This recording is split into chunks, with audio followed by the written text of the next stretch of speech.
Je ne connais pas d'autre marque de supériorité que la bonté. C'est une citation de Ludwig van Beethoven qui illustre notre chapitre 12 du livre international Les petits trésors du commun des mortels.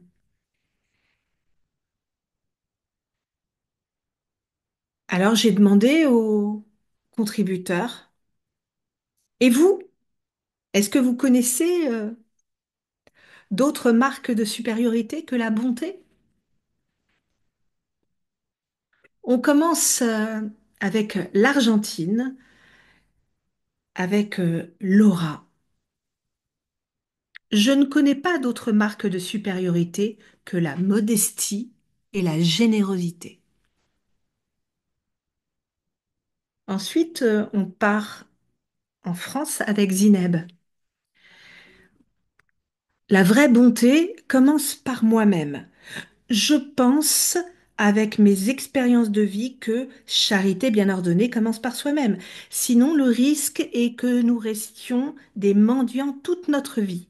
Car malheureusement, souvent derrière la bonté se cache un vide que l'on comble en donnant à l'autre parce que l'on est en recherche de reconnaissance. Je ne fais pas une généralité, mais la bonté est subjective. Parfois, en voulant aider l'autre, je le prive de sa capacité à s'ouvrir vers d'autres solutions, d'autres horizons qui seraient bien plus productifs sur le long terme.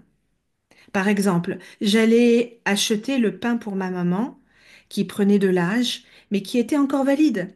Et de ce fait, elle ne sortait pratiquement plus de chez elle, alors que cette sortie lui aurait permis de voir du monde, de bouger de sa maison, et elle s'est peu à peu enfermée dans sa maison, ne voulant plus sortir. Ceci est un exemple parmi d'autres. On reste en Europe, on part en Tchéquie, en République tchèque, avec Alice. Je suis d'accord,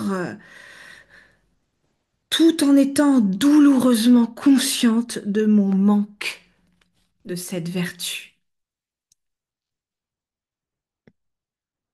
On retourne en France avec Anne. Oui, je suis d'accord avec Ludwig van Beethoven et avec celles et ceux ô combien nombreux qui l'ont pensé et dit sûrement bien avant lui.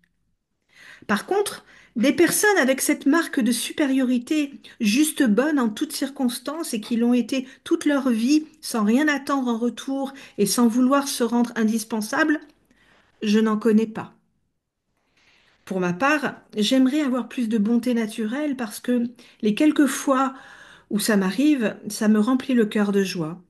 Mais bien sûr, si ma bonté ne pousse pas à l'état naturel, j'ai toujours la possibilité de la cultiver.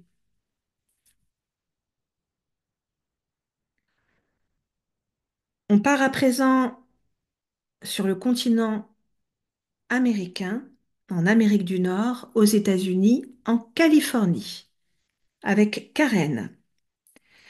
D'après moi, la véritable bienveillance, offerte sans attente de récompense, est un signe d'une intelligence émotionnelle supérieure. Je m'inquiète du fait que l'empathie semble être une qualité en train de disparaître de la société.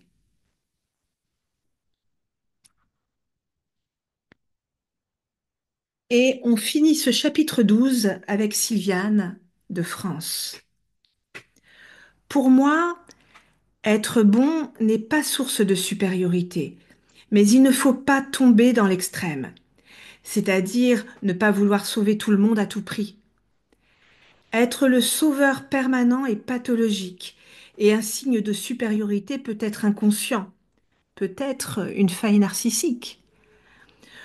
Pour moi, être trop bon, c'est le signe que mon équilibre psychique est rompu et qu'il faille me réajuster, faire d'autres choix afin de retrouver la stabilité de ma conscience.